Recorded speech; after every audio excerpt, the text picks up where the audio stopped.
What the hell am I going to do today? So much going on here. Oh, hey, how are you? How you doing? It's the South Havana Fantasy Minute, brought to you by Espinosa Cigars. This week it's painfully brought to you by Espinosa Cigars, since I put the hammer on Espinosa Cigars and that Terminator team. You know, for some reason here at the office, the internet is not what it used to be. It's very slow today. So I'm going to have to use the phone and go manual on you. And let's do a little update of this week's games, shall we? Swabana, high scorer again, second time this season. Put it on Terminators, 243 to 171. The Reyes fell to the mighty El Caban, bringing Reyes back down to earth. The Korean Jesus, McFadden gets hurt, tough break.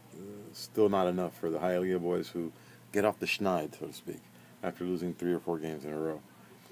The Kegmen, strong, not strong enough. Not stronger than Chicago defense. Charlie, you're welcome. Phenoms. Wait a minute, am I high score? Just barely. Just barely. Locomaculo with 234 points, 100 of those for Doug Martin. But the Phenoms fall. They're out.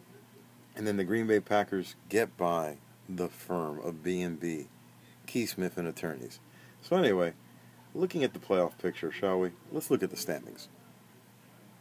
Well, the commish has made a mighty jump. Right now, the Green Bay Packers are at 7-2, number 1 seed in the playoffs, followed by El Swabana at 6-3, and then followed by a host of teams at 5-4. Somebody told me this week that 6 wins guarantees you a spot in the playoffs. I don't know. I don't think so. B&B, Korean Jesus, the Rainmen, El Cabong, and Los Reyes. You have 5 teams fighting for 4 spots, all of them over 5-4. All of them over 500.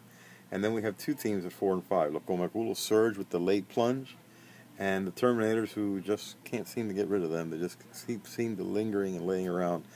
Shorty's, I'm sorry, Ray Martinez's team, fronted by Shorty. And then, bringing up the rear, H-Town, the Kegmen, and the Phenoms, who just, it wasn't their year. They had a miracle year last year, a Cinderella season, some would say, and falling like a proverbial rock. Now, I could go into this whole thing about who plays who this week. I wish that my internet was working. I don't know what the hell's going on here in the office today. But I can tell you that, like every week for the last few weeks, every week is a big week. And I'm sure if you guys give me just a minute here, I will be able... schedule. Let's look at the schedule for this week. All that matters to me is that I play Reyes. I got Reyes. Reyes' team has... it looks like Reyes was very up for a few weeks, and now he's on the downside. So I guess he's not on the HGH this week. I'm hoping that he doesn't start a cycle until after this week that he plays me. Wish I had everybody else's schedule here, but I really, to be honest with you, I just don't have the time.